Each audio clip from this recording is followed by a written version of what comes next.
৬,০০০ foot গভীর সমুদ্রের অন্ধকারে বাস করত ছোট্ট মাছটি, যার নাম ছিল লুমো। চারপাশে শুধুই কালো অন্ধকার, ঠান্ডা পানি, আর অদ্ভুত সব প্রাণী। লুমোর সবসময় ইচ্ছে ছিল একবার সূর্যের আলো দেখার। কিন্তু বড়রা বলত, ওটা আমাদের জন্য নয়।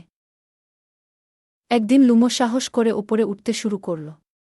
প্রথমে চারপাশের চাপ বাড়তে থাকল, তারপর অজানা সব মাছেরা অবাক চোখে তাকিয়ে রইল।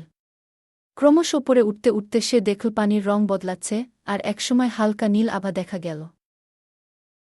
হঠাৎ পানির নিচে সোনালি আলো ঝলমল করে উঠল। লুমো বিস্ময়ে তাকিয়ে রইল, এই তো সূর্যের আলো। এতদিন যা কেবল গল্পে শুনেছিল তা নিজের চোখে দেখছে। কিন্তু বেশিক্ষণ থাকা গেল না, কারণ তার শরীর এত উপরে সহ্য করতে পারল না।